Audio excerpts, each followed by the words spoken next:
Antes de pasar con la cuenta, tenemos un problema con presupuesto, y eso el Contralor nos va a entender porque está dentro de algunos que estamos aquí en la subcomisión, en la segunda, porque se fijaron fechas adelantadas para presupuesto. Por lo tanto, necesitamos tener el presupuesto antes del viernes 15. Entonces, lo que vamos a hacer es suspender las sesiones de la secretaria del martes 12 y miércoles 13 de Hacienda, para darle espacio a las comisiones, a las 5 subcomisiones, que puedan ahí operar más libremente, porque si no, la siguiente no podemos. No, la que sigue, no es la próxima. La próxima es 4 y 5 y 6. A la que sigue, entonces, vamos a liberar las sesiones de Hacienda, esos dos, para poder, los presidentes puedan programar su presupuesto. ¿Acordado? Acordado. Unánimemente acordado, señora secretaria. Y entonces le vamos a dar la palabra a usted para la cuenta.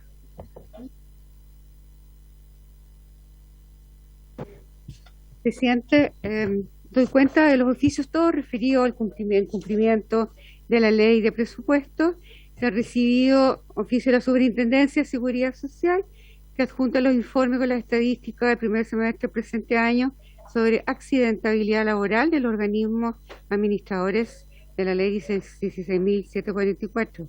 La Secretaría General de Carabineros sobre inversión pública, incluidos los proyectos que han sido concesionados correspondiente al mes de agosto de 2021, Subsecretaría de Redes Asistenciales sobre información consolidada de la situación financiera, asistencial y dotación de personas, licencias médicas de los servicios de salud, también correspondiente al corte trimestral abril-junio. Subsecretaría de Redes Asistenciales sobre gastos realizados en remuneraciones de personal, Junta Aeronáutica Civil, la misma información. Previsión, Instituto Previsión Social, remite informe, ejecución presupuestaria y cobro efectivo correspondiente a bonos IFE COVID-19 del año 2021, mes de agosto.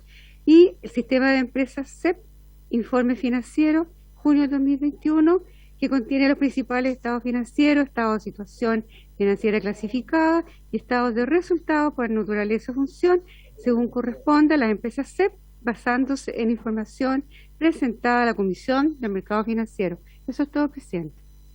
Muchas gracias, secretaria. Sobre la cuenta, ¿algún comentario?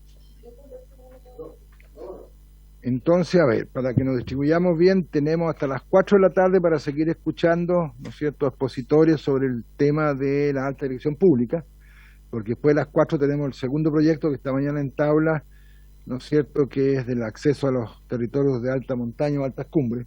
¿Ya? Entonces vamos, aquí tenemos al señor decano, don Jorge Bermúdez, estaba todavía pendiente Isabel Aninat, que quedó la vez pasada, don Rodrigo Egaña, don Enrique París y Bettina Horst. Vamos a intentar que de aquí a las 4, y si no, los que quedan pendientes tendrían que ser en la próxima sesión, en la primera semana de octubre, ¿no es cierto? Ahí estaré viendo el presidente, porque mañana tenemos que ver la ley corta de pensiones. Así es. Mañana y tarde. Sí, tenemos que votar ahí. Entonces vamos a partir, tema muy importante de decisión pública, y nuestro Contralor tiene mucho que hablarnos, así que don Jorge, gusto saludarlo. Le damos la palabra y desde ya le avisamos que por ahí el martes 12 o el miércoles 13 veremos su presupuesto para que vaya programándose también. Muy bien, gracias, presidente. Muchas gracias, señor presidente. Muy buenas tardes, y por su intermedio saludo a todos los integrantes, a los diputados y diputadas integrantes de la comisión, y obviamente también a los invitados, y también a la Secretaría de la Comisión de Hacienda. Presidente, tenemos una breve presentación que la voy a hacer muy rápida. Si me permite, se la vamos a hacer llegar también. Si me pueden hacer una seña de que se está viendo. Ahí se ve bien, sí. Gracias. Entonces, presidente, voy a ir bien rápido. Voy a poner, la presentación se divide en dos partes, un poco de contexto desde la perspectiva de la Contraloría, y luego la segunda parte se refiere a algunas relaciones que vemos nosotros entre el proyecto de ley y la función de la Contraloría, y luego cómo vemos también que el proyecto de ley podría eventualmente mejorarse para que mejore la gestión de las personas en el Estado, todo obviamente a partir de la experiencia que tiene la Contraloría. Desde el punto de vista del contexto y el rol que tiene la Contraloría, lo primero que quisiera destacar es que en nuestra estrategia, en la estrategia 21-24 de la Contraloría, nosotros tenemos dos pilares. Uno de ellos es colaborar con el fortalecimiento de la función pública, sobre todo a través de iniciativas que contemplen un enfoque preventivo, y también otro de los ejes, que está dentro del eje de impactar para contribuir a la buena administración, es alinear todo el trabajo de la Contraloría para promover la integridad y luchar contra la corrupción.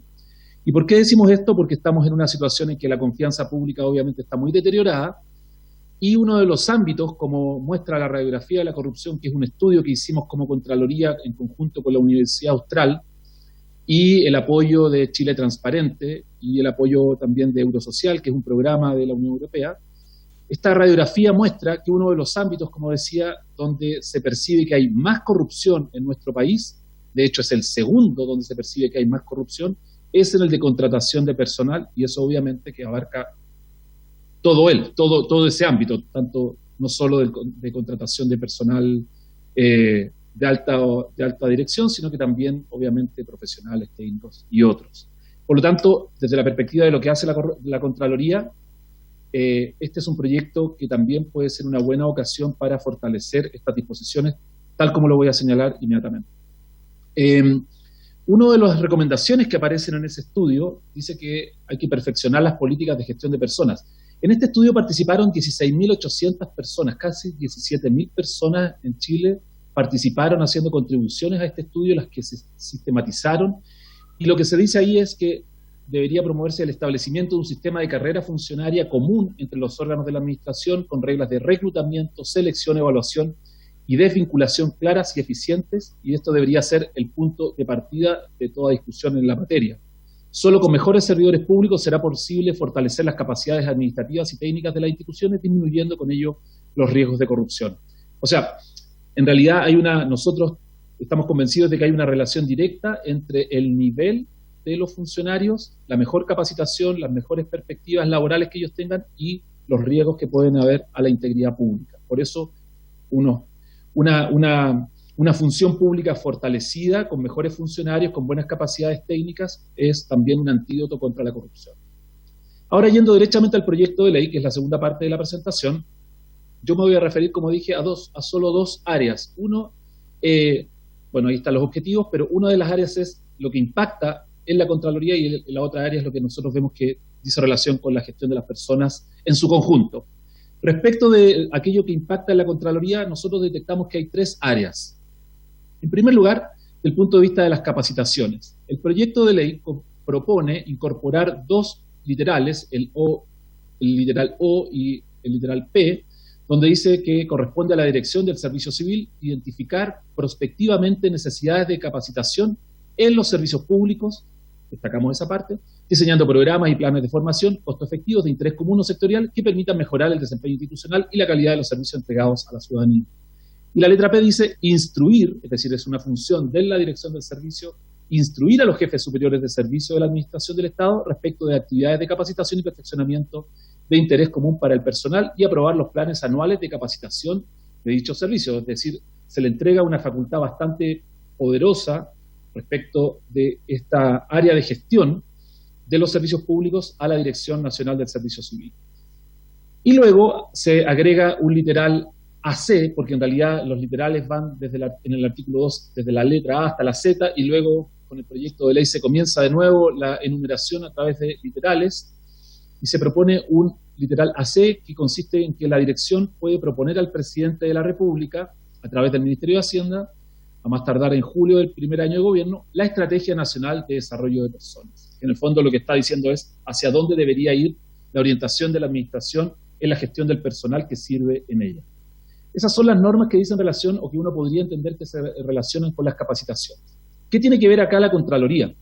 En realidad la Contraloría históricamente, y no solo bajo la gestión mía, sino que históricamente ha realizado un rol de ser una entidad técnica de capacitación también dentro de la administración del Estado. Ese rol nosotros lo hemos ido realizando a través del Centro de Estudios de la Administración del Estado, al que me voy a referir un poco más adelante. Antes de pasar a eso, quisiera, y eso se me estaba quedando, presidente, hay un artículo 10 que le da una facultad directa ahora, no a la dirección, sino que al director del servicio, para instruir a los jefes superiores de servicio respecto de capacitaciones de interés común para la adquisición a través de compras coordinadas, lo cual puede ser costo eficiente, obviamente, y además la dirección va a elaborar y va a comunicar a los servicios públicos un plan anual de capacitación. Todo esto, ¿por qué nos interesa? Porque con estas normas el servicio civil va a tener una gran incidencia en las capacitaciones de los servicios públicos. Entonces nosotros, la propuesta que queremos hacer es que ojalá se pueda tener en mente por parte de la Comisión que existe un centro de estudios de la Administración del Estado que depende de la Contraloría General de la República, es una unidad dentro de la Contraloría, y este centro, en realidad desde su creación, ha sido muy activo en la formación, en la entrega de capacitaciones técnicas a los funcionarios.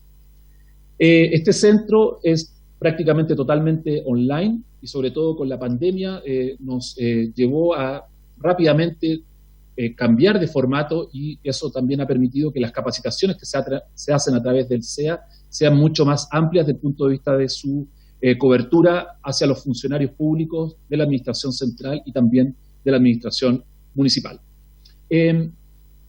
Fíjese, presidente, por su intermedio a la comisión, este año solamente, en los cursos que se han entregado, que son los, por así decirlo, los cursos con mayor demanda, se han entregado más de 13.450 capacitaciones, es decir, 13.450 participantes en cursos de administración financiera del Estado, lavado de activos, ética, transparencia y lobby, introducción al estatuto administrativo, lenguaje de señas, Microsoft Excel y Word, que son herramientas básicas, pero que a veces son competencias que no existen, las normas NIC-SP, que son las normas de contabilidad del sector público, procedimientos disciplinarios, tutoriales de CISREC, que es el sistema de rendición de cuentas electrónico, y algo muy importante también, y así por eso hacemos la distinción, que hay 8.265 funcionarios nuevos de la administración que han participado de los cursos de inducción general a la administración del Estado del sector público y de inducción general a la administración del Estado del sector municipal y el curso de inducción avanzada.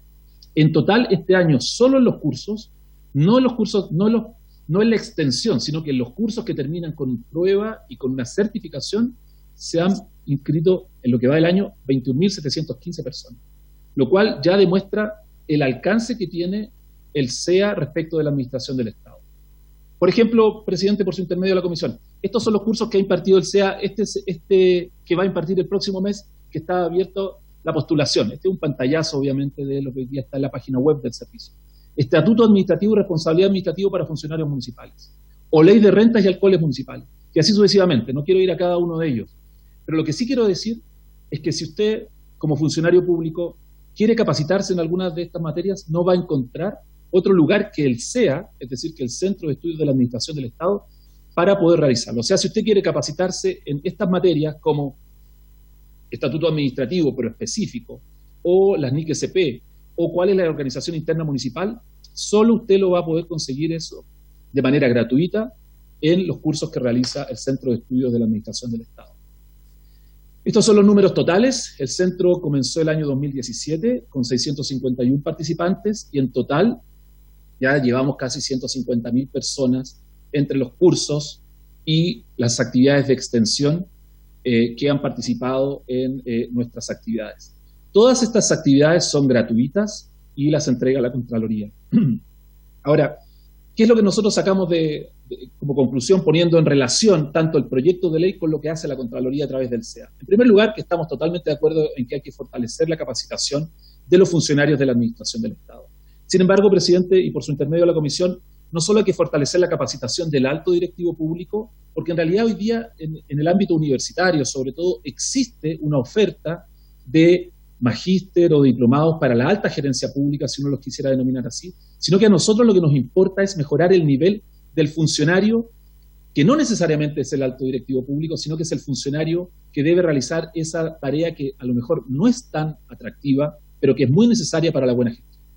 ¿Cómo se calculan las remuneraciones del sector público? ¿Cómo se hace un presupuesto? ¿Cómo se hace un procedimiento disciplinario? ¿Cómo se aplica la ley de rentas municipales? Etcétera, etcétera. Son cosas que no se aprenden sino a través del SEA.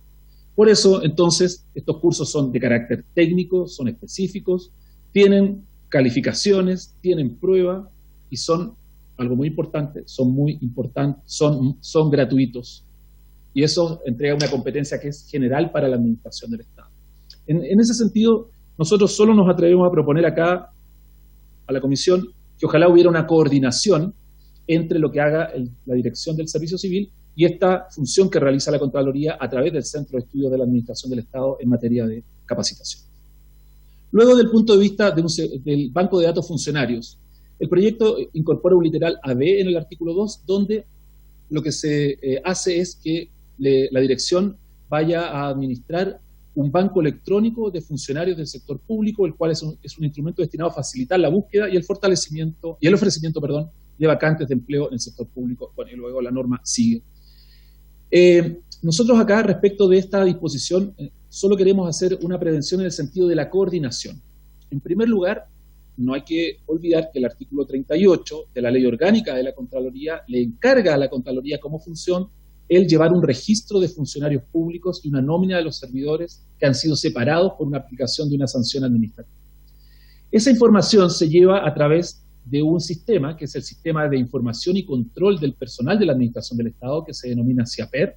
Esa es la denominación que en la jerga administrativa se aplica. Probablemente, aquí estoy viendo que está Rodrigo Egaña, quien ha sido director del Servicio Civil y de otros servicios, y probablemente le tocó conocer o aplicar incluso la plataforma, y es eso, ese lugar donde hay un registro de los funcionarios públicos. Por lo tanto, sería bueno que haya también una coordinación entre lo que vaya a hacer la Dirección del Servicio Civil y lo que en esta materia realiza la Contraloría para toda la administración del Estado.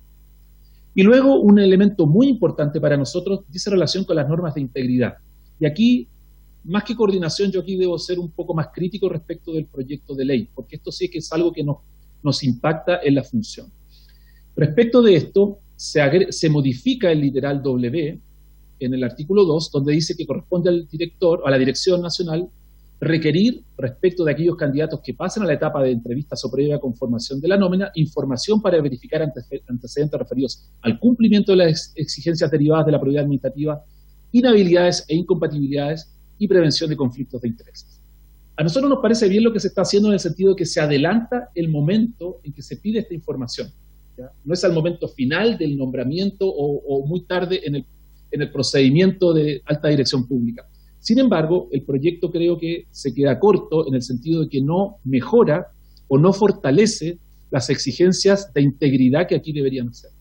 Sin ir más lejos, nosotros como Contraloría nos hemos tenido que ver en la necesidad de representar, es decir, de declarar ilegal, nombramientos que se han hecho por parte del Ejecutivo y que han tenido todo un proceso previo en el sistema de alta dirección pública, precisamente porque los conflictos de intereses que afectaban a la persona que iba a ser nombrada eran de tal envergadura que eso evidentemente terminaba afectando la probidad. Eso fue una situación inédita, pero donde la Contraloría tuvo que contrastar el pasado profesional de esa persona con la labor que iba a realizar. Me refiero específicamente a la situación del Instituto de Salud Pública, una persona que venía de la industria farmacéutica y que iba a trabajar en la autoridad regulatoria, que es la que autoriza, obviamente, a los fármacos, y evidentemente que eso suponía un conflicto de intereses bastante fuerte. Eso obviamente fue impugnado ante los tribunales, pero la Corte, tanto en la Corte de Apelaciones como en la Corte Suprema, le dio la razón a la Contraloría. Entonces aquí, probablemente, presidente, habría que fortalecer las normas de probidad, sobre todo para evitar algo que existe en esta materia y considerando este mensaje que existe a propósito de la consulta que hizo la Contraloría, donde es a propósito de la contratación de personal donde hay más corrupción o donde hay mayor percepción de corrupción. Y es evitar eso que se denomina la puerta giratoria. ¿Qué debería considerarse aquí? En primer lugar, debería considerarse la exclusividad en el ejercicio de la función pública, que vaya incluso más allá de aquellos que tienen asignación crítica o aquellos que tienen una norma específica. Esto debería ser la regla general en el sector público chileno.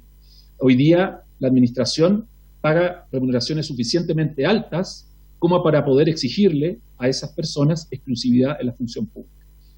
También en algunos casos debería explorarse la posibilidad de que hayan periodos de carencia, tanto para el ingreso como para la salida de personas que van a entrar, sobre todo en el ámbito regulatorio.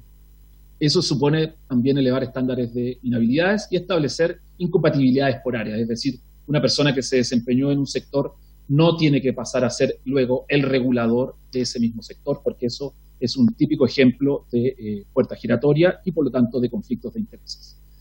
Bien, y luego en la segunda parte, de esta segunda parte a su vez, hay propuestas relativas a la gestión de las personas que dicen relación con todos los servicios públicos, y acá nosotros queremos hacer una sola prevención. Está la posibilidad que se le da a la Dirección Nacional del Servicio Civil de la letra Q de impartir normas de aplicación general en materias de gestión y desarrollo de las personas, que esto se imparte respecto del Ministerio y servicios. Esta norma hoy día se ha ejercido, se han dictado estas instrucciones, hay directrices que emanan del Servicio Civil. El problema es cómo se fiscalizan o quién vela porque se cumplan. Y por eso entonces se propone una letra AA en ese artículo 2 que dice que le corresponde a la dirección instruir y supervisar el cumplimiento de las instrucciones de carácter general que dicten respecto del cumplimiento de los principios de mérito e idoneidad de los procesos de reclutamiento y selección del personal de los servicios públicos de la administración. Es decir, la dirección dicta estas instrucciones generales y además instruye y supervisa su cumplimiento. ¿Qué problema tiene esto? Esto tiene un problema desde el punto de vista de cómo se organiza el Estado, porque acá lo que tenemos en la jerarquía orgánica dentro de la administración del Estado, tenemos que están los ministerios, dentro de los ministerios hay subsecretarías, y los servicios públicos son en realidad órganos de ejecución de políticas públicas. Entonces, si uno pudiera decir, aunque no es estrictamente así, pero en realidad cuando uno habla de un servicio público estamos hablando de un órgano de ejecución, en primer lugar, y además es un órgano de ejecución que está prácticamente en el tercer nivel: ministerio, subsecretario, jefes de servicio. Entonces es muy difícil que la Dirección Nacional del Servicio Civil pueda en realidad impartir instrucciones al ministro o al subsecretario y luego de alguna manera esas instrucciones las pueda fiscalizar o supervisar como está proponiendo el proyecto de ley. En realidad, yo no digo que eso no se pueda hacer, podría hacerse, pero para eso tendría que usted, presidente, y por su intermedio una pequeña recomendación, habría que modificar otras normas que están en leyes más generales, como la Ley de Bases Generales de la Administración del Estado a propósito del principio de jerarquía. Entonces ahí tenemos una debilidad que se va a mantener y por lo tanto eso va a terminar generando problemas y probablemente también frustración al no poder verificar o supervisar el cumplimiento de esas instrucciones generales. Luego hay un brevísimo comentario a propósito de la movilidad de los directivos públicos. Está en el artículo 57º en que se incorpora un inciso segundo, en que lo que hace básicamente es, de alguna manera, saltarse el procedimiento, porque dice que, sin perjuicio de lo dispuesto en un artículo anterior, dice, y previo al consentimiento del directivo, el presidente de la República podrá nombrar en cargos vacantes de primer nivel jerárquico a un alto directivo público en ejercicio en cuanto cumpla con los requisitos legales y el perfil del cargo que se aspira a proveer. O sea, se salta el procedimiento y el alto directivo que está ejerciendo el cargo se saca y se pone en otro lugar, saltándose la aplicación del procedimiento. En realidad, si la idea o la aspiración de un sistema de alta dirección pública es que sea competitivo, que sea transparente, donde prima el mérito, donde haya una selección que sea, por así decirlo, a prueba de críticas, en realidad lo que habría que hacer es más bien fortalecer el proceso más que borrar el proceso y nombrar en otro cargo vacante a una persona que para ese cargo había pasado, en el cargo anterior había pasado por todo este proceso. Entonces, al hacerse esta excepción, pareciera que va un poco, es como un poquito en contrasentido a lo que se pretendía y que se pretende todavía con el sistema de alta dirección pública. Por lo tanto, a lo mejor, más que saltarse el proceso, lo que habría que hacer es optimizarlo donde se pueda, hay plazos que están claramente establecidos y probablemente poner un poco más de eficiencia, si es que se puede, o celeridad en esos procesos de provisión de cargos, porque uno entiende que aquí son una de las críticas que se hace al sistema, que es el sistema es muy lento, ¿no? Si uno hace un paneo rápido de la prensa, por ejemplo, a propósito del superintendente del medio ambiente, casi 9 meses sin nombramiento, en realidad fue un poco más después. Luego hay un subrogante por 8 meses en el servicio médico legal y así sucesivamente. No necesariamente esto es imputable al proceso mismo, ¿no? Sino que muchas veces es imputable a luego el proceso de nombramiento. Pero tal vez ahí podría ponerse un poco más de celeridad en ese nombramiento. Para finalizar, solo 3 puntos, presidente. Nosotros pensamos que debería aquí plantearse una cosa tal vez en el contexto de una reforma al empleo público con normas un poco más avanzadas, que sean estandarizadas para todo el sector público y que sean más transparentes para toda la administración, tanto central, regional y municipal, sobre todo desde el punto de vista, como decía, de la contratación, pero también luego de la evaluación y luego el término de la carrera funcionaria. Para nosotros es crucial tener servidores públicos bien capacitados, por eso es necesario desarrollar y exigir estos cursos que sean técnicos, que sean especializados, pero además que tengan otra cosa, que sean habilitantes, presidente, por su intermedio de la comisión. Hoy día cualquier persona puede llegar de la calle a un ministerio y empieza a decidir licitaciones que son muy técnicas, que son muy cuantiosas. Y eso tiene riesgos, y eso nos toca ver todos los días en la Contraloría. Y eso para todos los niveles. Y obviamente también pensamos que deben reforzarse las normas de probidad. Eso pasa por exclusividad de la función pública, obviamente. Eso pasa por periodos de carencia de ingreso o de salida en algunos casos, y también respecto de normas que establezcan inhabilidades. Eso, presidente, muchas gracias por su invitación a esta comisión y quedo obviamente disponible si hubiera preguntas. Gracias. Muchas gracias, señor Contralor. Esto va en el tono, ¿no es cierto?, con que el próximo gobierno van a ser 2 años y medio a 3. Entonces va a afectar las nominaciones de la alta dirección, así que tiene razón el Contralor que hay que mirar de nuevo y ver con claridad respecto a lo que pasa. Bueno, y espero que en el presupuesto que le vamos a ver en un par de semanas tenga los recursos para hacer todos estos cursos, y porque son gratis, dice usted, así que ahí también vamos a ver. Hoy estoy viendo a Isabela Linata, la veo por ahí, que quedó pendiente la semana pasada. Entonces vámonos con don Rodrigo Egaña, que sí estaba por ahí. Ahí está. Don Rodrigo, le damos a usted la palabra, y si la exposición creo que la mandó, no la tenemos, la de Rodrigo. Si nos puede enviar luego la exposición, por favor. Bueno, muy buenas tardes, señor presidente. Un gusto poder estar nuevamente en esta comisión bajo su presidencia. Yo quisiera brevemente referirme, y saludo también a los miembros de la comisión y a todos los invitados, al señor Contralor, que no lo veía hace tiempo. Yo quisiera brevemente referirme a algunos puntos de tipo general que me motivan este proyecto. El primero tiene que ver con la ley que se aprobó el año 2016, la 20.955, que fue la primera gran reforma al sistema de alta dirección pública desde su creación en el 2003, y que esa ley hasta ahora no ha sido sistemáticamente evaluada en sus efectos y en su impacto. Hay 2 cosas que yo escucho que son de mucha importancia, que es el haber terminado con los nombramientos transitorios y provisionales, los PIT, que creo que eso fue un gran aporte. También yo he escuchado que el uso del banco de candidatos ha sido algo que en el servicio civil ha sido de gran utilidad, pero también yo creo que ha habido una implementación de la ley en ciertos aspectos que se ha alejado del espíritu con el cual unánimemente en este Congreso, tanto en la Cámara como en el Senado, se aprobó dicha ley.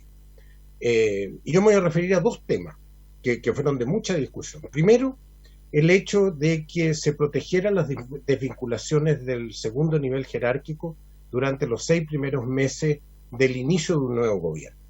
Y ahí yo creo que hubo una de frentón mañosa interpretación de la letra de la ley, porque se decía que tenía que haber una información previa al Consejo, y se interpretó que la comunicación previa del jefe de servicio al Consejo, señalando la intención de desvincular a alguien, era que no había confianza. Yo creo que ahí se desvirtuó lo que era el sentido, y creo que eso debe tenerse muy en cuenta en redacciones de texto futuros para evitar esa interpretación. Yo creo que hay una segunda cuestión que fue súper compleja, que también la norma dice que cuando un primer nivel se retira, quien debiera de asumir en plena capacidad es el subrogante legal. Y tuvimos que en un ministerio en salud, antes de empezar el proceso, se cambiaron a todos los subrogantes de los servicios de salud, pero además en otro ministerio, y por lo menos yo me recuerdo del MOP, pusieron unas funciones que se llamaban coordinadores de servicio. Entonces al subrogante le ponían un coordinador al lado, el que mandaba era el coordinador, el subrogante tenía que firmar hasta que el proceso se hiciera. Yo creo que si cuando se asume una función no se interpreta, la interpretación jurídica no va en el espíritu en el cual se hizo la norma, creo que tenemos un problema. Y eso a mí me lleva a que tenemos que hacer una evaluación de la ley. La ley es muy compleja, tiene muchos aspectos. Por ejemplo, uno de los temas que se han referido el señor Contralor, esta norma de aplicación general de que todas las contratas deben ser sometidas a proceso de selección. Los datos que yo conozco del Servicio Civil es que el 50% de las contratas hechas durante este gobierno han sido de designación directa de los jefes de servicio y no sometidos a contratas. Obviamente la ley no podía impedir eso, porque eso está normado en el estatuto administrativo, pero nuevamente el espíritu de la ley era que todos, y eso fue aprobado unánimemente en el Parlamento, estuviéramos en ese sentido. Entonces, primero, evaluar la ley que ya tenemos. Segunda cuestión que yo creo que este proyecto no se hace cargo, es a mi juicio del problema principal que tiene el sistema de alta dirección pública, que es la permanente desvinculación por mera desconfianza política de la autoridad gubernamental de altos directivos públicos. Y nosotros tenemos lamentablemente los 2 primeros años de este gobierno, que no es distinto al gobierno anterior, Bachelet 2, ni al gobierno previo, Piñera 1, que en los 2 primeros años se desvinculó el 78% de los altos directivos y más del 50% del segundo nivel. Y en este proyecto hay algunas normas que se dicen, y lo dice el subsecretario de Hacienda en un artículo en la segunda, la semana pasada, de que aquí se van a proteger unos 1.000 cargos de segundo nivel. Pensando que los cargos de segundo nivel son unos 1.400, yo me hago la pregunta, ¿qué significa proteger cargos que han sido seleccionados de la manera como han sido seleccionados durante este periodo? Entonces, ahí hay un tema complejo de que en el proyecto no se enfrenta y que yo creo que es fundamental para el futuro que se enfrenta. En tercer lugar, tampoco el proyecto se hace cargo de perfeccionar la gobernanza del sistema de alta dirección pública.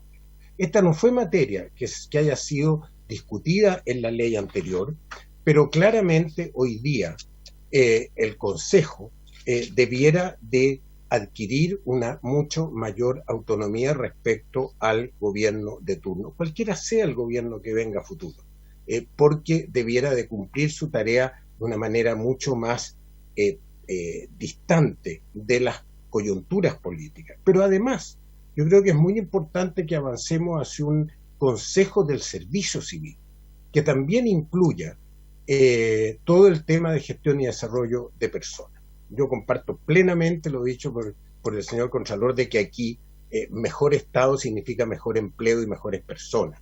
Y para eso tenemos que tener una autoridad colegiada, colectiva, que lo pueda avanzar. Pero hay un cuarto elemento que a mí me llama la atención que en el proyecto no se trate, porque sí fue tratado en esa encuesta que se hizo a principios de año por la Subsecretaría de Hacienda, en que se hablaba esto de tener como un estamento para los cargos de confianza política en el gobierno. Yo creo que todo gobierno necesita, y debemos reconocerlo, que es necesario que todo gobierno disponga de un equipo de directivos de plena confianza política, en los lugares donde se definen las políticas públicas y donde se hace la gestión política del gobierno. Y eso, a mi juicio, debiera de llevar a que legisláramos en un nuevo diseño de empleo público un estamento directivo político, con sus características, sus normas, su manera de qué perfiles tienen que tener, remuneraciones. Hoy día que está todo eso bastante vago. Y al mismo tiempo debiéramos de afianzar el estamento directivo ejecutivo del gobierno, que la base está en el sistema de alta dirección pública. Yo tengo la impresión de que el proyecto va en la línea contraria. Al generar esta movilidad horizontal, de que a lo que se hacía referencia el Contralor, de que el presidente puede cambiar directivos saltándose el procedimiento. Eso es una manera de saltarse el sistema, pero además la otra norma, que es una letra menor, de que permite por la gestión de candidatos entrar personas solo pasado el análisis curricular, que es cumplir o no con la normativa legal. Un siguiente tema es que yo creo que hacer una discusión de este tipo requiere una tremenda discusión previa. Yo me acuerdo que a la ley 2016 esa discusión empezó durante el periodo presidencial del presidente Piñera, el primer periodo, en el Consejo de Alta Dirección Pública. Hubo discusiones con las entonces autoridades de Hacienda, continuaron cuando se instaló el gobierno de la presidenta Bachelet en su segundo periodo, y hubo una tremenda discusión académica con los gremios en el Consejo, y hubo posturas unánimes del Consejo de Alta Dirección Pública hacia la autoridad de Hacienda en torno al contenido de este proyecto. A mí me llama mucho la atención que dos consejeros, la consejera Orellana y el consejero Arzúa, hayan manifestado que ellos no participan, o sea, no forman, no apoyan, no están de acuerdo con el proyecto. Entonces, hacer una propuesta para transformar la alta dirección pública sin el acuerdo del Consejo, a mí me parece grave. Y también, y un último comentario, señor presidente, y con esto termino. Yo creo que estamos todos sabemos, en el inicio de un proceso constituyente que ciertamente va a incidir en el rol del Estado y en la manera como se organiza la gestión pública. Hoy día el empleo público tiene en la Constitución algunas normas generales básicas. Yo creo, y lo pensamos en un grupo amplio de discusión que hemos estado preocupados de estos temas en los últimos meses, de que en la Constitución debiéramos de tener algunas normas más específicas, y a partir de esas normas debiéramos de hacer las adecuaciones en el empleo público y ciertamente en la gestión y desarrollo de personas que cumplen el rol de funcionarios del Estado permanente y del rol de los altos directivos que cumplen las labores ejecutivas en el gobierno, además de poder normar, a nuestro juicio, este estamento más de responsabilidad política. Hacer hoy día una discusión señalando de que este es el gran perfeccionamiento del sistema, yo creo que no es real. Hay elementos que ciertamente en el proyecto al parecer serían mejoras. Yo ahí me pregunto por la evaluación. Si es que esa evaluación va a demostrar que esas propuestas son mejoras, las podríamos hacer. Muchas de las cuestiones que se hacen hoy día yo creo que están en la capacidad ejecutiva tanto de la autoridad ministerial como de la autoridad del sistema. Y por lo tanto, en conclusión, señor presidente, yo creo que este no es el momento en el cual se esté discutiendo esta materia, y sobre una cuestión tan relevante, a mi juicio, si no se cambia el contenido de la propuesta, creo que no es el momento adecuado para legislar sobre estos temas que a mi juicio son más bien secundarios y no toman en consideración los temas principales. Muchas gracias, señor presidente. Muchas gracias, don Rodrigo Egaña, ministro, decía por aquí el diputado Pérez. Pero, oye, a ver si nos manda la exposición, y lo que estoy viendo, vamos a escuchar a Enrique Pari a continuación, estamos en los tiempos todavía así, pero en general estamos escuchando no muy buenas opiniones sobre el proyecto, parece que a ver que encaminarlo por otro lado, pero bueno, escuchemos a don Enrique Pari, que sí nos mandó la intervención, que la tenemos acá, Enrique, así que no hay problema, y esperamos a Rodrigo. Te damos la palabra, Enrique Pari, decano de la Facultad de Economía y Negocios de la Universidad Santo Tomás. Muy buenas tardes, señor presidente. Muchas gracias y saludos por su intermedio a los integrantes de la Comisión de Hacienda y naturalmente a la Secretaría. En realidad es un gusto volver a la comisión con la cual me tocó trabajar muchas veces en el pasado desde la Dirección de Presupuestos y el Ministerio de Hacienda, y en particular la reforma del 2016 a la cual se refería hace un rato Rodrigo Egaña. felicito además a la comisión que dediquen tiempo a discutir estos temas que son de tanta importancia cuando están iniciando, y lo decía usted al inicio, la discusión del presupuesto en un año, cambio de gobierno tan difícil, que se va a empalmar luego con la ley de reajuste y entre medio la ley corta de pensiones. Por lo tanto, que le puedan dedicar tiempo a esto me parece muy valioso. Voy a ir directo al grano, probablemente por el tiempo no alcance a abordar todos los temas, pero me quiero centrar en un juicio general y en los temas de alta dirección pública. En general, en materia de gestión de personas en el Estado, las propuestas que se hacen en el proyecto son un aporte, pero muchas de ellas podrían de hecho ejercerse con las facultades que ya tiene el ministro de Hacienda o incluso la que la reforma anterior le dio a la Dirección Nacional de Servicio Civil. Eso sí, varias de las que ahí se mencionan, no sé si van a disponer de los recursos que se incluyeron en el informe financiero que acompaña este proyecto. En el caso del sistema de alta dirección pública, las propuestas, en mi opinión, tocan dos ámbitos, y habiendo participado en el diseño de la reforma anterior, siendo hoy día profesional experto en los comités de selección de segundo nivel, yo creo que ayudan las facultades que se entregan para agilizar y dar mayor efectividad a los procesos de selección, pero se introducen disposiciones que resuelven de forma, en mi opinión, muy equivocada la relación entre mérito y confianza, limitando la selección competitiva y transparente de los altos directivos públicos y encubriendo decisiones motivadas por la confianza política con razones de mérito y desempeño de esos directivos. Creo que se desaprovecha la oportunidad de ampliar y dar nuevas facultades al Consejo de la Alta Dirección Pública. Este es un tema que se discutió en su momento, creo que está maduro y lamentablemente hay conductas desde el Ejecutivo que se han consolidado que empujan a darle mayores facultades al Consejo para hacer más robusto el sistema ADP. Para discutir este proyecto, yo creo que esta debe hacerse en un proceso profundo en el Congreso. Creo que eso es incompatible con la urgencia suma, y más aún si no cuenta con pleno consenso técnico ni con el apoyo unánime del Consejo de Alta Dirección Pública.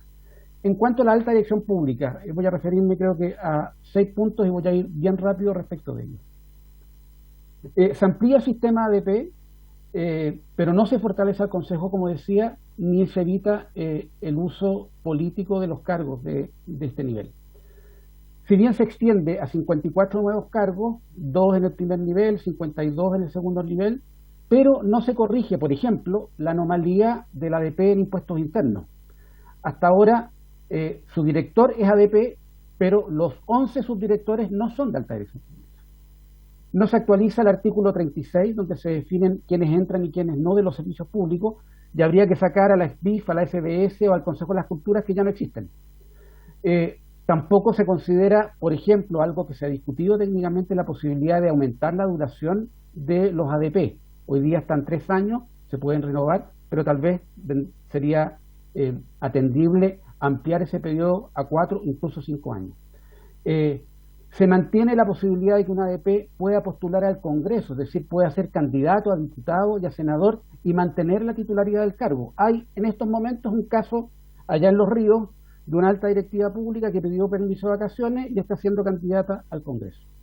El segundo punto dice relación con la mejora a la eficiencia de los procesos de selección.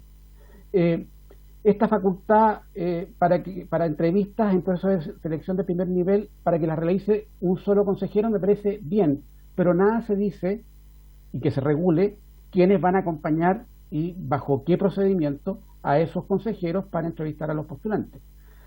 No se consideró, por ejemplo, aumentar el número de consejeros, pasar de 4 a 6, dado el gran volumen de cargos adscritos al sistema y no adscritos también, para asegurar una mayor pluralidad del Consejo y cumplir de mejor manera su rol como rector de la alta dirección pública.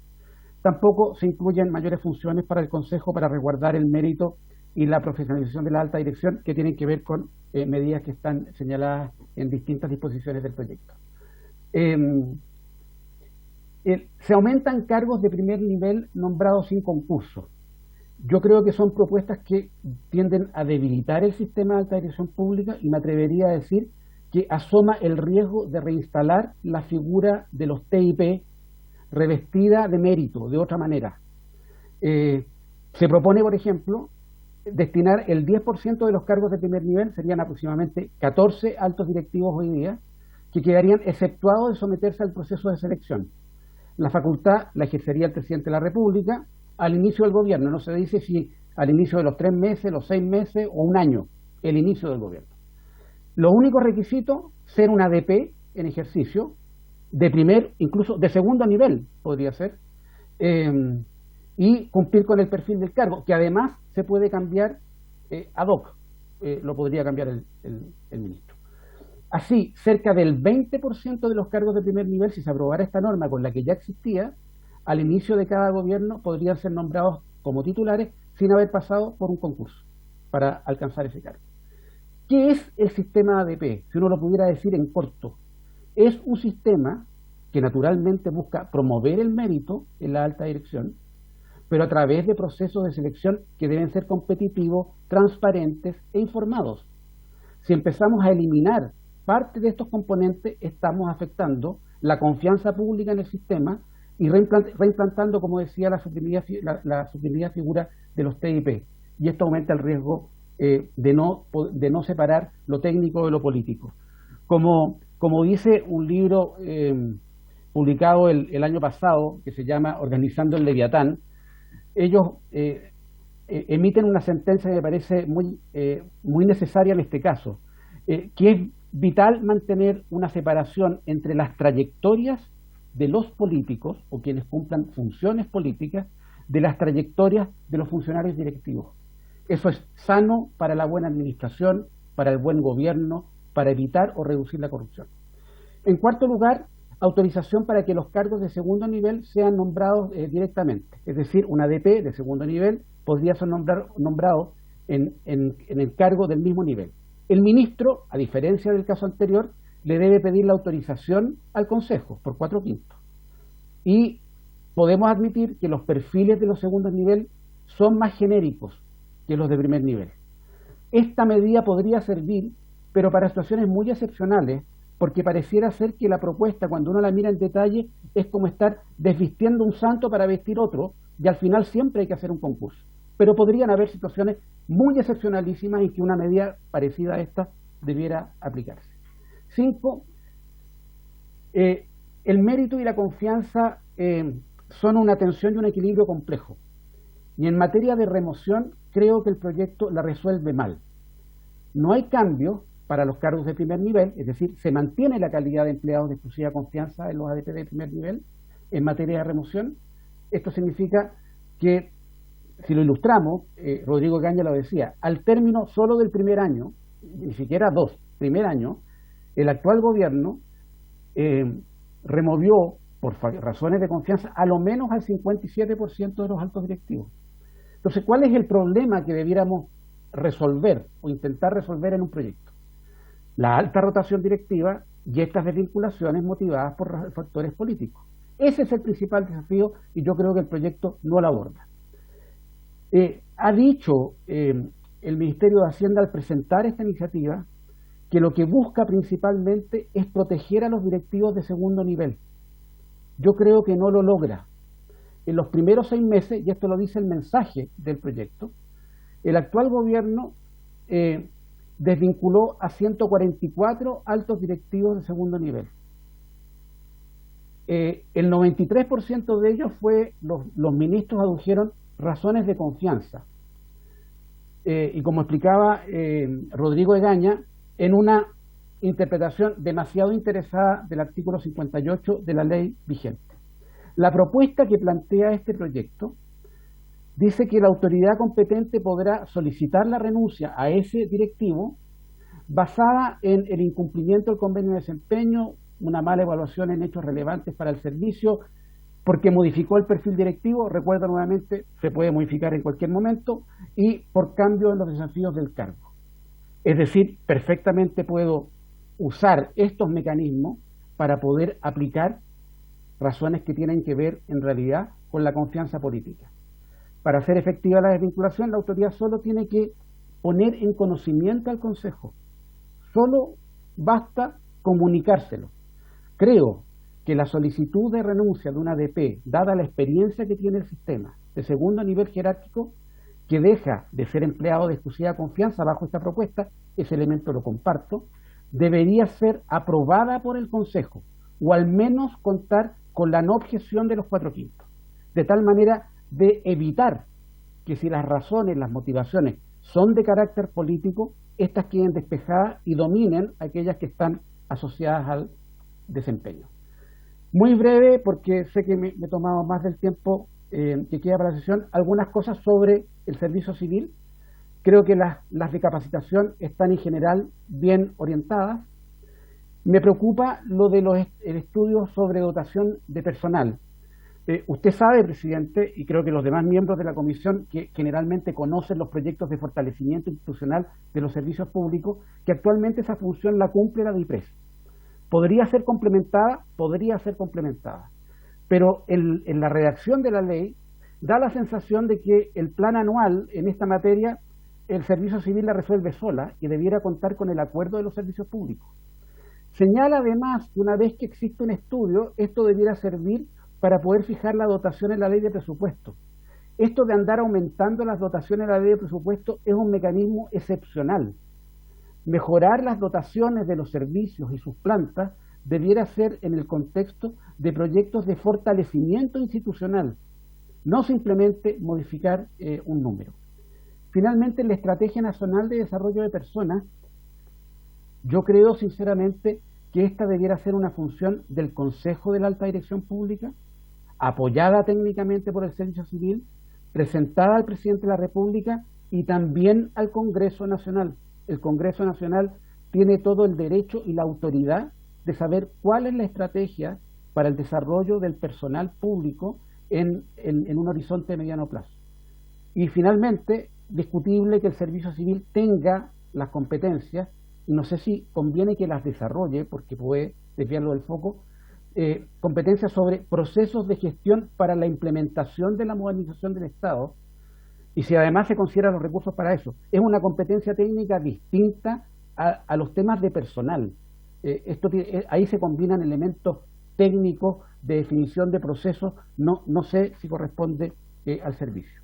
Y finalmente, ya con esto termino, se habla de la publicación del porcentaje de cumplimiento de los convenios de desempeño.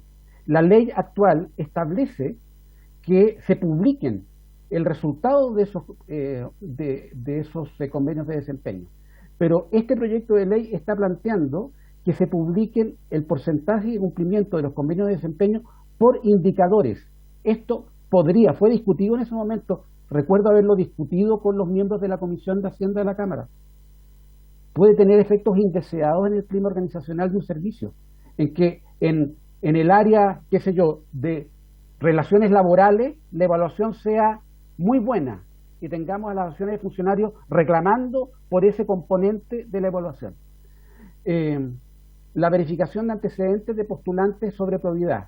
Comparto plenamente lo que señaló el Contralor en su primera presentación. Yo creo que primero hay que actualizar las normas en materia de inhabilidad, por ejemplo, incluir aquellas que tienen que ver con violencia intrafamiliar, que hayan merecido condena, naturalmente las de conflictos de intereses, y creo que los deberes de reserva, dado que vamos a tener acceso a esa información, los deberes de reserva no pueden quedar limitados al personal de la Dirección Nacional de Servicio Civil. Hay que incluir a los consejeros, a los profesionales expertos como yo, y a los representantes de los servicios, de los ministerios y de los municipios que intervienen en los procesos de selección. Finalmente, en cuanto a los informes sobre factibilidad de uso del sistema de alta dirección pública, me parece bien, pero creo que está mal diseñado esto. De partida, el uso del ADP es una facultad del Ejecutivo. Entonces, lo que yo creo es que cada vez que existe un proyecto o eventualmente una propuesta del Congreso para incorporar la ADP y el Ejecutivo la coja y envíe la indicación, esta sí debiera ir acompañada del informe del sistema, del servicio o eventualmente del Consejo acerca de qué implica incorporar o no esa institución, ese órgano al sistema de alta dirección pública. Eso es lo que quería presentar. Muchas gracias, presidente, y a los demás miembros de la comisión por su intermedio. Muchas gracias, ministro París. No, don Enrique París no es el ministro, perdón. Perdón, señor decano. Tenemos acá la exposición, perfecto, entonces con eso ya podemos también analizarlo en detalle y vamos a terminar esta primera parte con Bettina Horst, directora ejecutiva de Libertad y Desarrollo, que la vi que estaba por ahí, señora secretaria, sí, ahí la veo. Le damos la palabra entonces a Bettina para terminar esta primera etapa de la sesión. Tiene usted la palabra, Bettina, muy buenas tardes. Sí, muy buenas tardes, presidente, muchas gracias por la invitación y también a los que me antecedieron en sus presentaciones. Usted echaba de menos una mirada quizás un poco más optimista al proyecto y esa es la que yo le traigo. Primero que nada, recordarles a los asistentes que si bien yo acá estoy invitada y represento a Libertad y Desarrollo y me acompaña Pedro Varela, abogado nuestro, en esta presentación, también soy miembro del Consejo... Si nos puede mandar, por favor, la presentación, Bettina. Sí, cuente con eso, presidente. Recordar también que soy miembro del Consejo de Dirección Pública desde el año 2016, propuesta por la presidenta Bachelet, y trabajamos ahí juntos con Rodrigo Egaña, pero mi posición, mis planteamientos son desde la política pública y en ningún caso representa la opinión del Consejo, pero sí quería dejar claro que sin duda parte del análisis también es a partir de la experiencia que uno va recabando en estos temas con el tiempo. Un muy breve análisis de contexto, ¿no? Hoy día sin duda que esta reforma es una reforma menor, algunos pudieran llamarla una reforma tímida, y no se hace cargo o no contempla algunos aspectos que desde hace años que se vienen debatiendo en las políticas públicas, en las distintas instancias que también hemos compartido junto con Enrique París o también con Rodrigo Egaña, ¿no? Que son básicamente el balance que debiera seguir existiendo entre mérito y confianza y si hoy día ese balance efectivamente existe o está más cargado a uno o al otro. Y en segundo lugar también, ¿qué gobierno corporativo debiera tener el Servicio Civil y este Consejo de Alta Dirección Pública?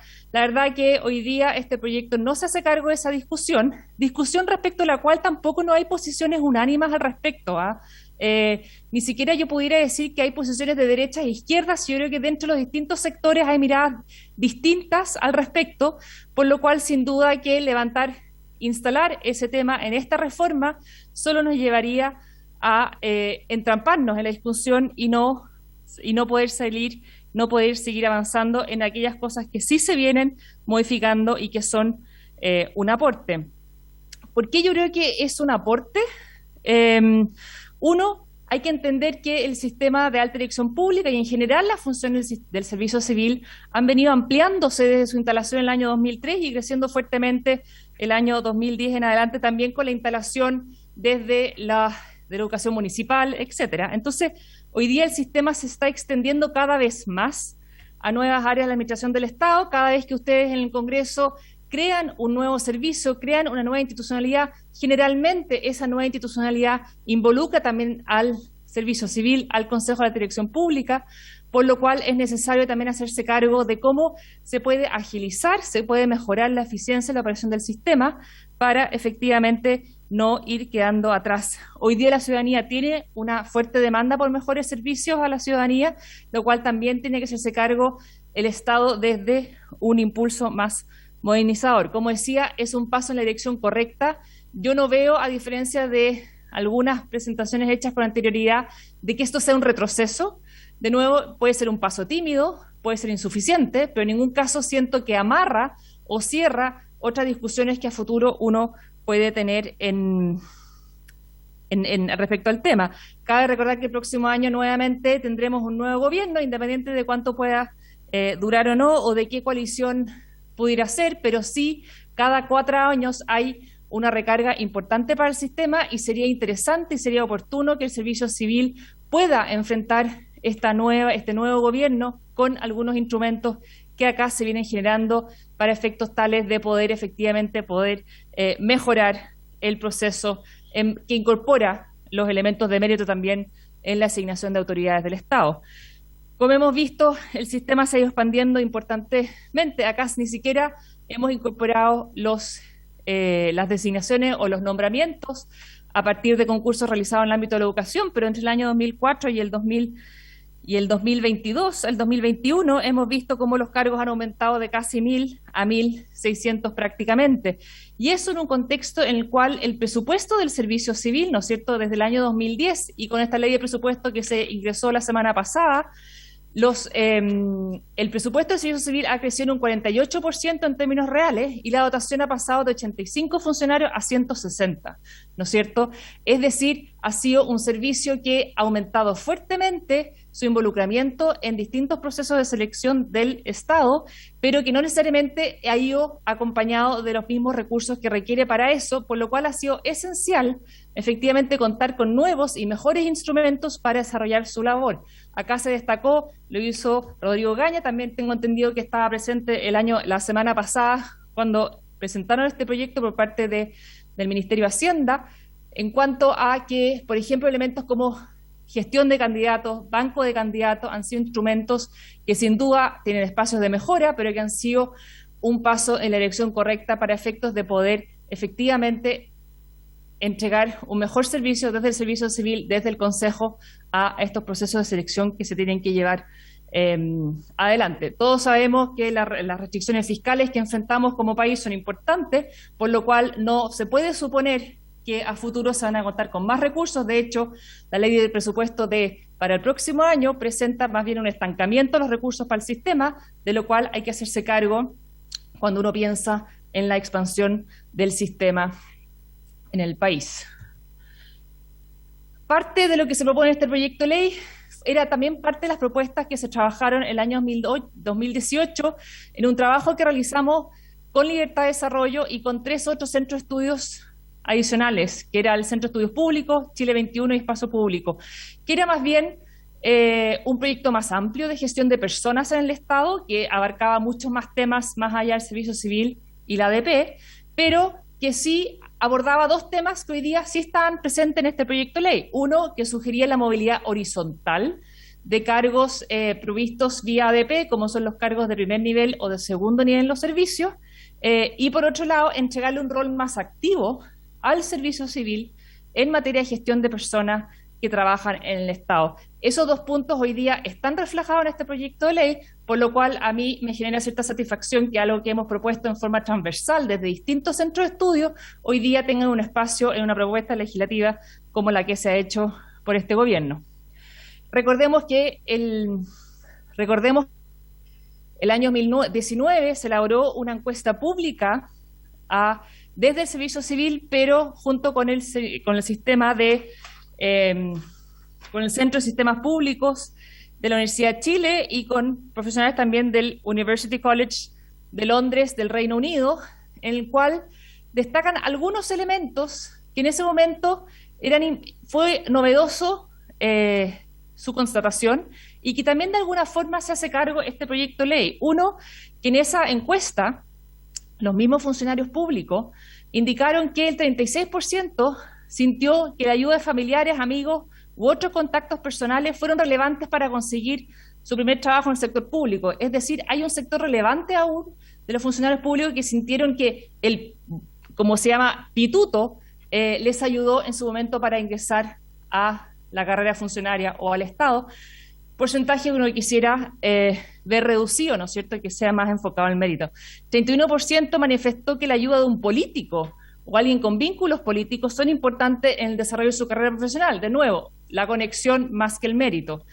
Y 40% considera que en su servicio tiene buenas oportunidades para desarrollar su carrera. Es decir, la gran mayoría siente, el 60% sentiría entonces que no tiene esas oportunidades de desarrollo y el 43% cree que en su servicio recibe la capacitación necesaria para hacer su trabajo efectivamente, lo que también abre un espacio de necesidad de sin duda mejorar hoy día cómo está instalada la capacitación en el Estado, y ahí muy interesante lo que se planteaba desde Contraloría y los espacios seguramente de colaboración hay no solamente entre poderes del Estado, también con distintas universidades y centros del sector privado. En este contexto, como les decía, este proyecto de ley puede tener algunas deficiencias, puede tener ámbitos de mejora, pero es un paso de la dirección correcta. y sería lamentable si finalmente el próximo año quien quiera que vaya a dirigir el servicio civil no tenga los instrumentos, no tenga las herramientas que hoy día se le estaría entregando mediante la aprobación de este proyecto de ley. Algunos temas muy específicos que quiero destacar y relevar, y no entrar en detalle en profundidad, dado también por el tiempo que siempre apremia, es, uno, el fortalecimiento del servicio civil propiamente tal. Todos sabemos cómo hoy día la dirección de presupuestos del Ministerio de Hacienda durante años, décadas, ha asumido un rol importante en lo que es gestión de personas, pero todos conocemos a la dirección de presupuesto que siempre tiene un foco muy puesto en la eficiencia del gasto, en la racionalización del gasto. Y la verdad que transitar y entregarle más funciones a un servicio civil que tiene que ver también más bien con temas como el desarrollo de la carrera funcionaria, el desarrollo del capital humano dentro del Estado, creo que es un paso en la dirección correcta. En segundo lugar, aspectos que agilizan hoy día la selección de candidatos. Acá hemos escuchado a algunos que creen que esa agilización pudiera ser una precarización quizá, o un debilitamiento. Yo no lo veo así. Y otros cambios menores que también contempla el proyecto. Cuando hablamos de fortalecer el servicio, estudios de dotaciones, de nuevo, como les decía, el servicio civil acá con esta reforma, de alguna forma está creando más cuerpo, está agarrando más protagonismo en relación a la dirección de presupuesto, en lo que se habla, en lo que tiene relación con dotación de personas, manejo de personal, dar instrucciones, etcétera. El fortalecimiento de los convenios de desempeño que se propone acá es fundamental si el día de mañana queremos avanzar hacia un sistema de alta dirección pública más enfocado en el mérito, ¿no es cierto? Para eso necesitamos tener un instrumento validado y que realmente sea capaz de medir efectivamente la calidad del desempeño de directivos públicos. Hoy día sabemos que la inmensa mayoría de los convenios de desempeño presentan casi un 100% de cumplimiento, ¿no es cierto? Entonces, cada vez se hace la pregunta, ¿realmente hoy día los convenios de desempeño son instrumentos que permiten diferenciar entre una buena y una mala gestión? Hoy día son un instrumento que efectivamente permiten a partir de eso construir un sistema de alta dirección pública con mayor énfasis en el mérito.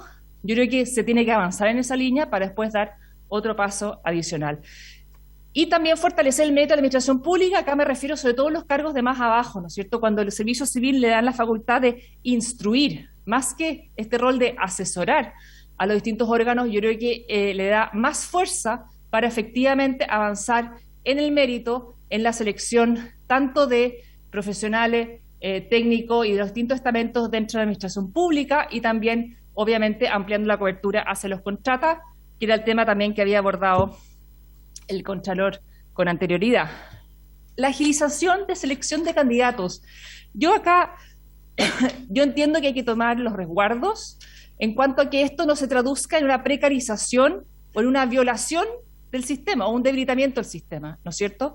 Pero la preselección de candidatos creando un registro de ADP, me parece que resguardando el mérito y resguardando efectivamente que después para cada cargo, dentro del contexto del concurso, se dé igualdad de acceso, tanto los que son parte del registro como los que no son parte del registro, etcétera, es un gran avance. Si, por ejemplo, pensamos que el día de mañana el sistema de alta dirección pública se quiere expandir a los directorios de empresa pública, ¿no es cierto?, que es también una reforma que se estaba hablando en las últimas semanas, es impensable abordarlo desde una lógica de, para cada directorio, un concurso aparte, como hoy día es la lógica en Codelco, por ejemplo, en ENAP, en el Fondo de Infraestructura, por mencionar algunos, ¿no es cierto? Entonces, pensar en crear registros, perfiles, bancos de tipos de candidatos para determinados cargos, me parece que sería un acierto y permitiría agilizar y, sobre todo, no encarecer los costos más allá de lo necesario del propio sistema.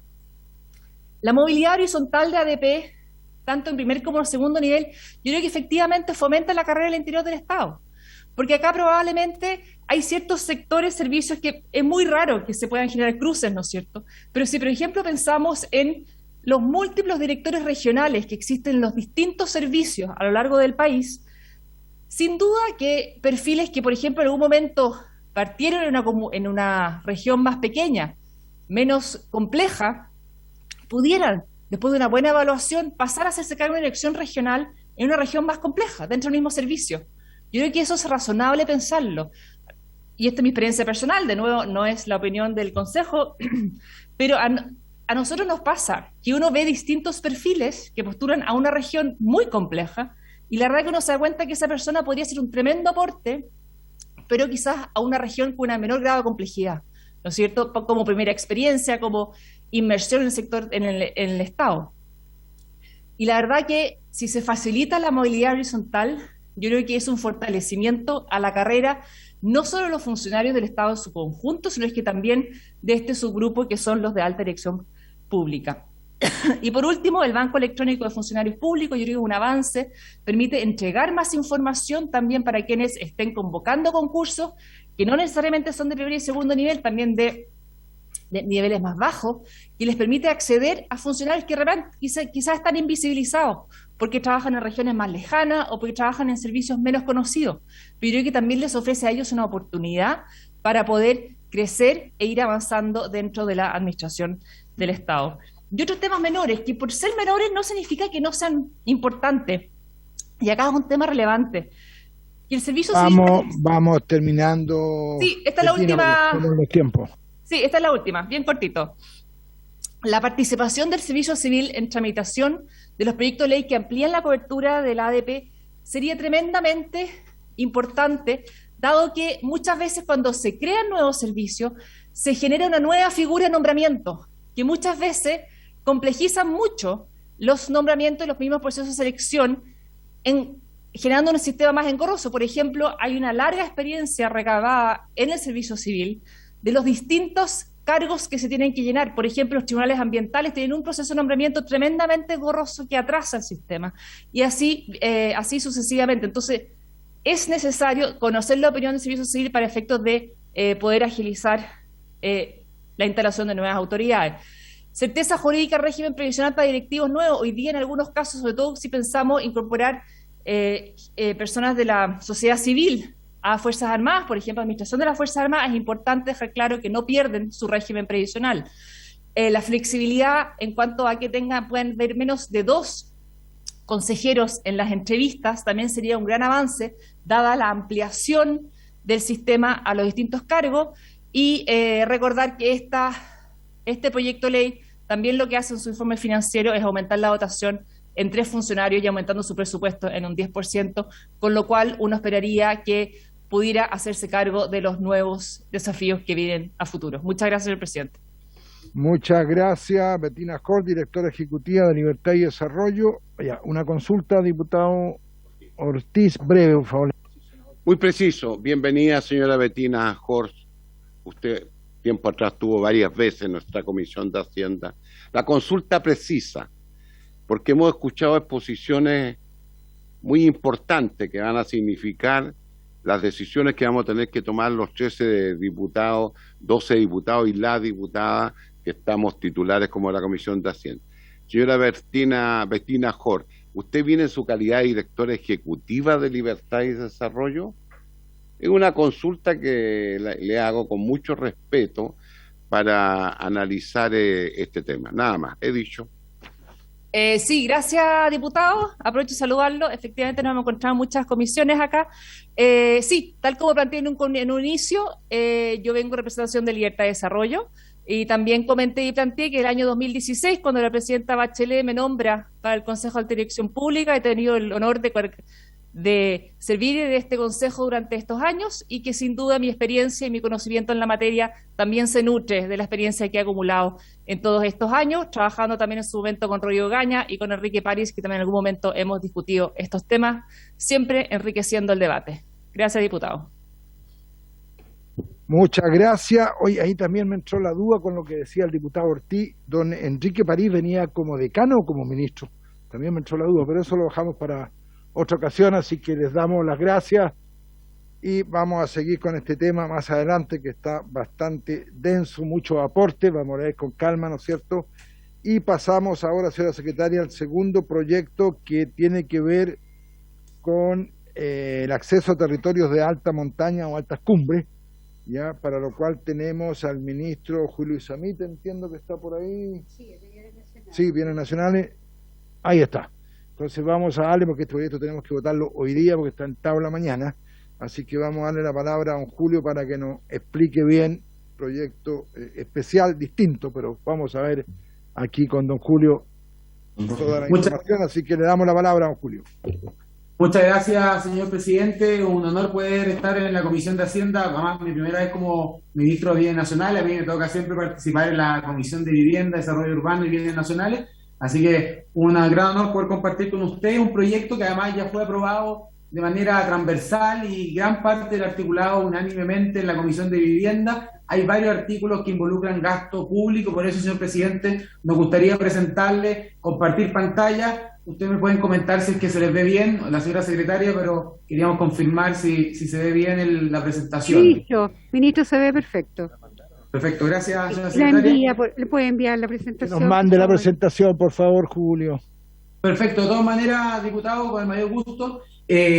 Vamos a comentarle algunas líneas maestras del proyecto de ley solo para contextualizar, señor presidente. En la primera diapositiva, el fin de este proyecto es poder abrir los espacios fiscales en materia de montaña o cumbres principales a la ciudadanía, de forma consciente, responsable, velando siempre por el cuidado del medio ambiente, por el buen uso de los bienes públicos, privados, que puedan verse afectados al momento de acceder a la montaña. Y hay una cosa, señor presidente, que me gustaría comentarles. Todos sabemos que en medio de la pandemia las familias han salido al aire libre en los momentos en que se podía, en virtud del plan paso a paso, para poder disfrutar de espacios más seguros, más tranquilos, y no siempre ese acceso ha sido de la mejor manera posible. Hemos visto casos muy escandalosos, con agresiones, con violencia, cuando algunas personas han llegado a terrenos de montaña. Y lo que hemos querido a través de este proyecto de ley, presentado por el diputado Sebastián Torrealba y perfeccionado vía indicaciones del Ejecutivo y de varios diputados en la Comisión de Vivienda, es poder abrir las montañas fiscales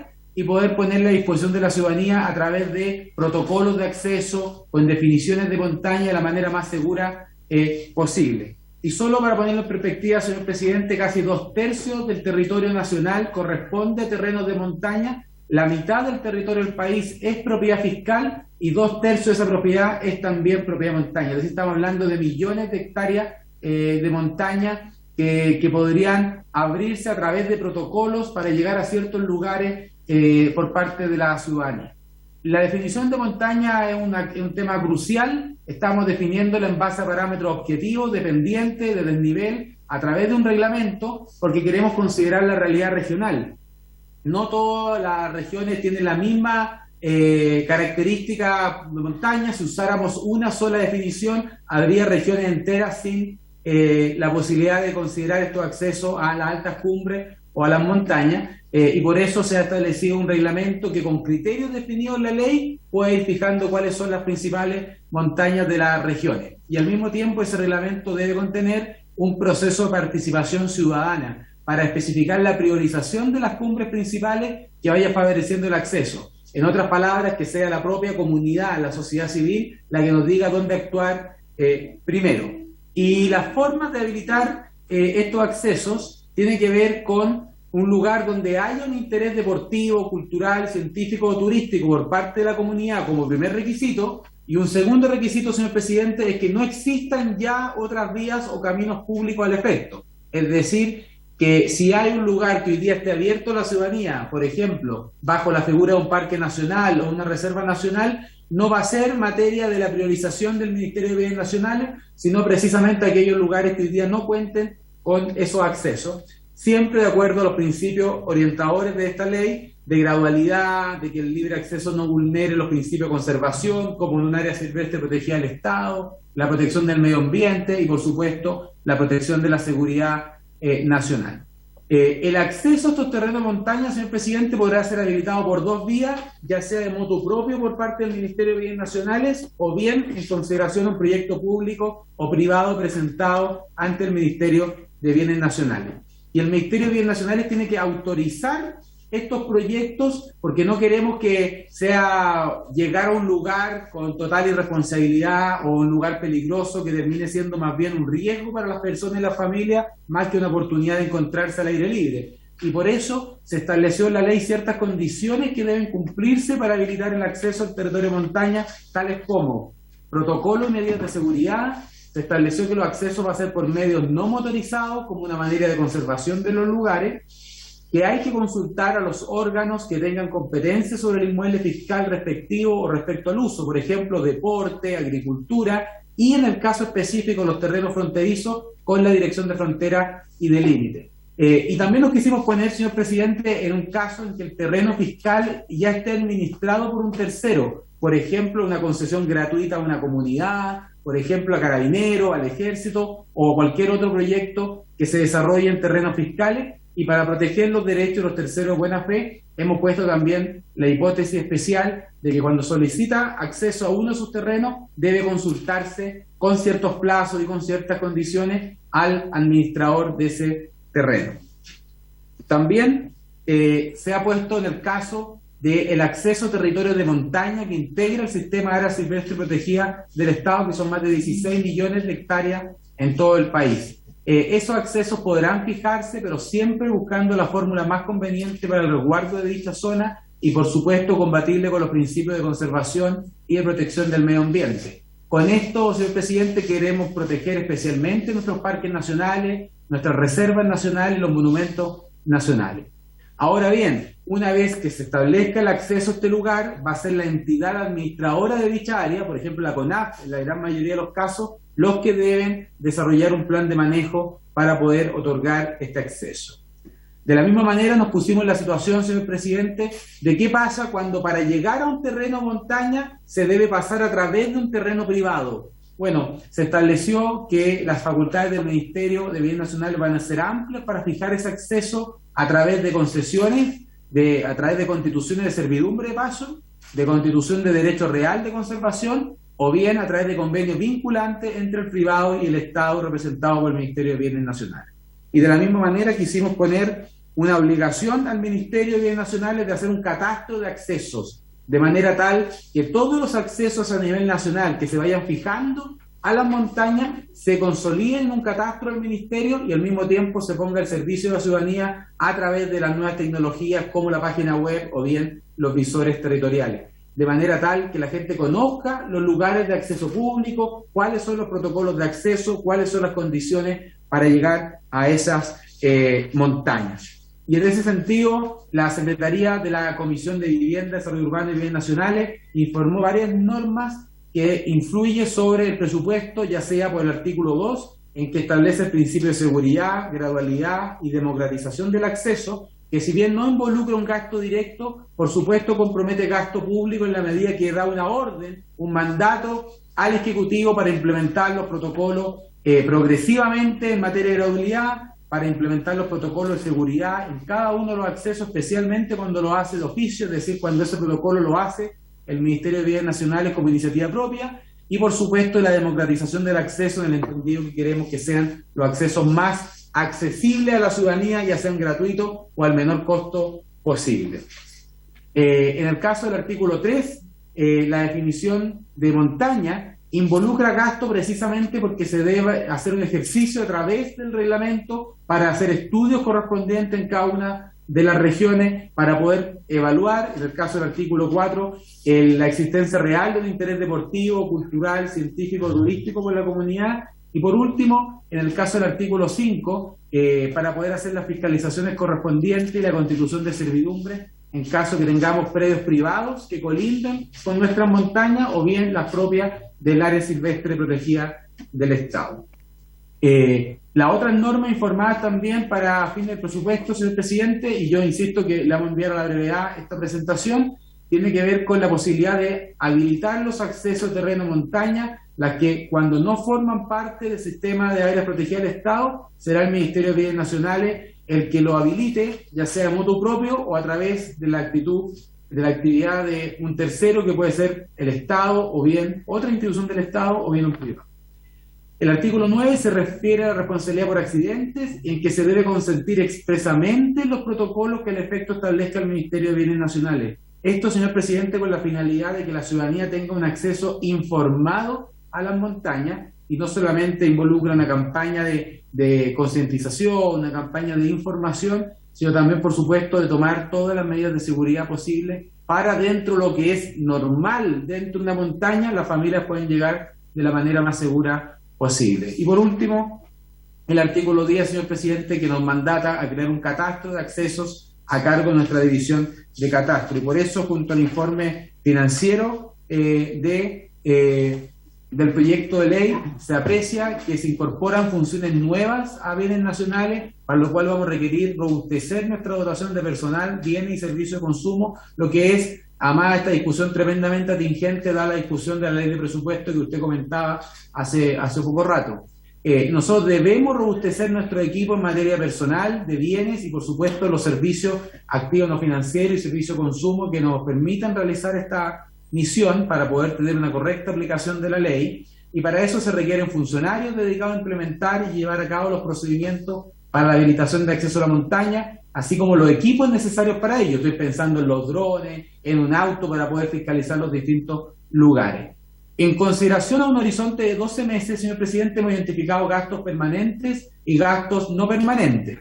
En el caso del no recurrente se ha estimado cerca de 32 millones de pesos, son 32.300.000, tanto en el subtítulo 22 como 29, y un gasto permanente de 101 millones que se está provisionando en el presupuesto del Ministerio de Bienes Nacionales, tal como se establece en el transitorio, y en caso de no bastar ese presupuesto, con cargo al Tesoro Público, sin perjuicio de que permanentemente en las discusiones de la ley de presupuesto futura se pueden incrementar estos recursos para cumplir de buena manera con el mandato que el legislador está dando al Ejecutivo de abrir las montañas fiscales. Y por tanto, en los primeros 12 meses, considerando tanto el gasto permanente como el no recurrente, se estima un gasto por la DIPRES de 133.580.000 pesos, con luego un gasto mínimo anual de 101.280.000 pesos. Y para concluir, señor presidente, recordar que siempre está la posibilidad, vía la discusión de la ley de presupuesto, de aumentar estos recursos a posterior,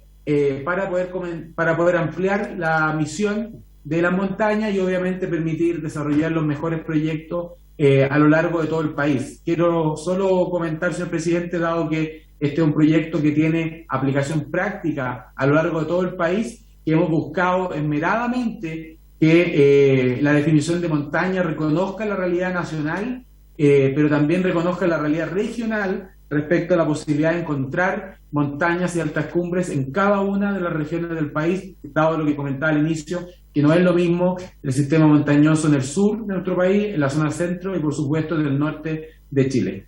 Así que eso, señor presidente, le vamos a compartir la presentación en el menor tiempo posible y agradezco la posibilidad de haber expuesto en esta comisión.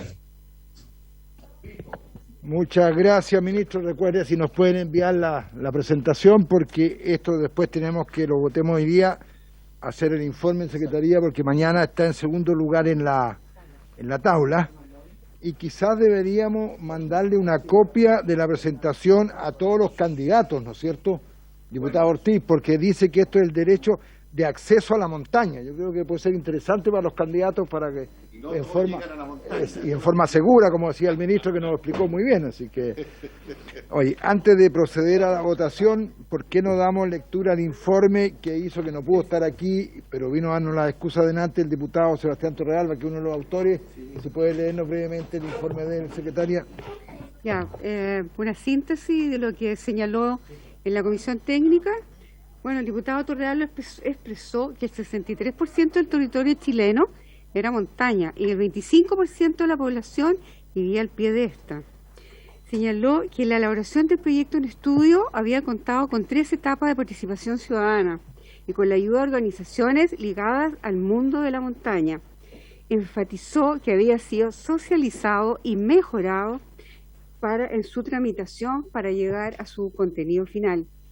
Agregó que esta iniciativa intentaba generar acceso a las montañas debido a que el 70% de ellas era propiedad fiscal y que actualmente existían más de 300 accesos de estos bienes fiscales cerrados para los chilenos y que por ello gran parte de las personas que querían acceder a estos macizos buscaban accesos no permitidos, con los problemas y peligros que se conocen, con las pérdidas de las personas y los accidentes. Igualmente señaló, en síntesis, que su contenido pretendía ser un símil a la ley que otorga el libre acceso a las playas o costas, en la que se consagraba que los propietarios privados, como también es el caso acá en el proyecto, de terrenos colindantes con playas deberían dar acceso a través de servidumbre de paso, siempre que las personas cumplieran con toda la reglamentación que se supone que va a ir contenida, además de la ley, en el reglamento respectivo. Igualmente, señaló que en las etapas de participación ciudadana estuvo varias instituciones aportando el proyecto de ley. Fundación Más 1000, ONG Acceso Panam, Fundación Plantae, la Asociación de Municipalidades con Centro de Montaña, Vertical, Roquera, Matrística, entre otras, y que juntos habían definido los siguientes aspectos: acceso responsable a la montaña, definición de montaña, consagración de ciertos principios para el uso, goce y protección de esta, todos estos plasmados en el articulado. Finalmente, el Ejecutivo presentó indicaciones al proyecto de ley para hacerse cargo de todo aquello que significa costo para que la idea matriz del proyecto pueda ser efectivamente cumplida. Así que eso se refleja en los artículos, presidente, eso en resumen lo que señaló el diputado. Perfecto. No hacemos una sola votación. A ver, ¿tenemos indicaciones, señora secretaria? Sí. No hay indicaciones. Presidente, fue aprobado por unanimidad. Unánime en vivienda en la y votación comisión. separada, no habría petición de votación separada. Entonces, como dice el diputado Ortiz, votemos los artículos que nos corresponden de una sola forma. ¿Sí le parece?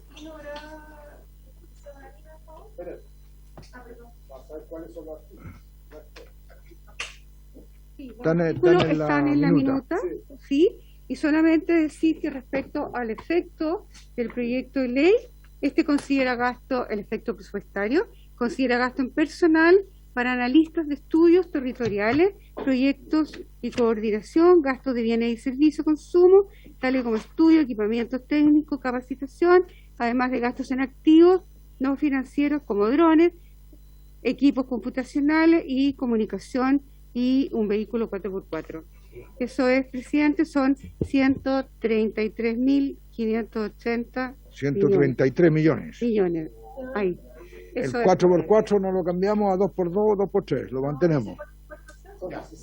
Ya, lo mantenemos para el cerro entonces. Tomemos la votación. Ya, voy a tomar la votación entonces del proyecto de ley en lo que corresponde a las normas de Hacienda. Señora Cid. Voy a ir viendo quién más. Señor Cosme Mellao. A favor. Señor Ortiz. A favor. Señor Pérez. A favor. A favor. Señor Ramírez. A favor. Señor von Mühlenbrock. A favor. Presidente, señor Lorenzini. A favor. Listo, presidente, 7 unánime. Entonces vamos Sí, a así es. designar, miramos por aquí, por allá, a don Y Gastón von Mühlenbrock para que sea sí, él diputado le informante corresponde. mañana en la sala. Ya, y esperamos al ministro de Samí que nos visite mañana, porque no lo hemos visto hace un tiempo en la sala, así que va a estar allí. Y por lo tanto se va esto para allá y en virtud de haberse cumplido el motivo, se levanta la sesión. Ministro, la presentación, no se olvide, por favor.